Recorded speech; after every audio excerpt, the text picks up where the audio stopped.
With Ninja's newly announced deal to stream exclusively on Mixer, the streaming platform is seeing a huge surge in interest in viewers. But for those of us who grew up watching Twitch, the jump to Mixer can be a pretty shocking transition. From the different chat interface to stricter rules on conduct, there are a ton of major differences between the two platforms that can leave you scratching your head. Luckily, we are here to break down all the things you need to know about the differences between Twitch and Mixer. First off, let's talk about rule changes, starting with streamers on the platform. Mixer has some pretty strict guidelines for their streamers, so let's start with the things that force you to label your channel as 18+. Using any sort of age-restricted item, like consuming alcohol, using a vape pen, or, as weirdly singled out in the terms and conditions, smoking a pipe, for your cutting-edge pipe smoking stream, automatically requires you to clearly label your stream as 18+.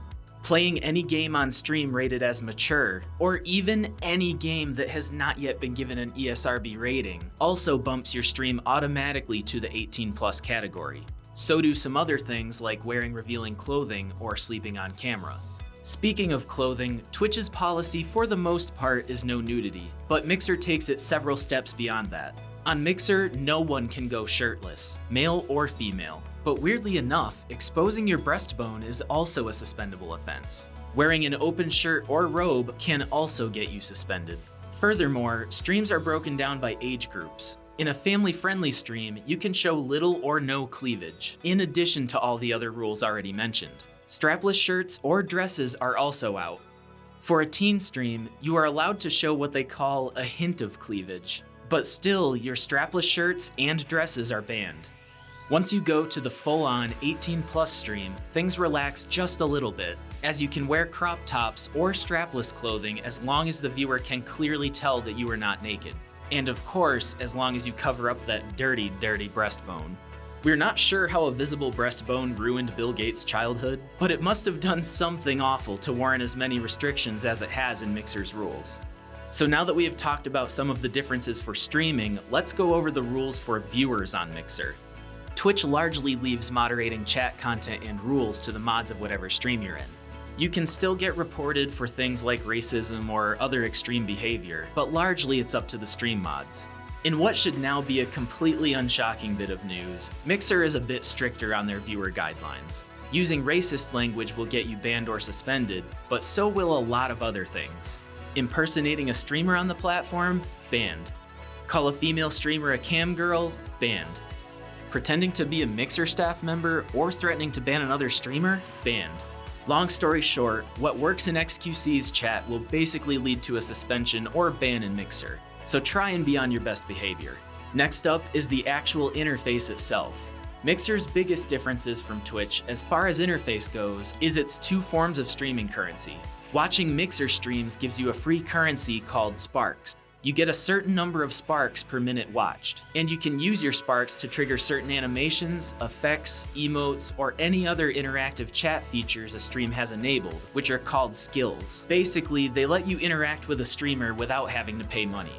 Streamers don't earn money directly from sparks, but once they are gifted a certain amount of sparks, Mixer will give them a cash bonus for reaching that milestone. So they do basically help support the channel in one way or another. For more direct support, there are Embers, the currency you can buy with real-world money. Embers enable even more advanced interaction with the stream you're on, often by appearing directly over the stream itself, like an animation that zooms across the screen.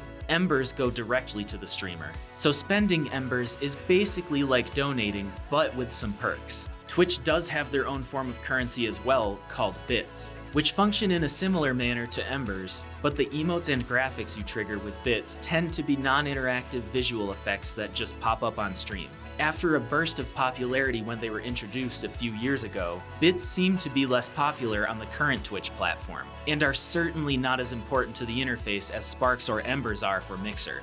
Most Twitch users seem to prefer donating directly, especially when the streamer enables text-to-speech, where for a set amount of money, a robotic voice will read out your message live on stream.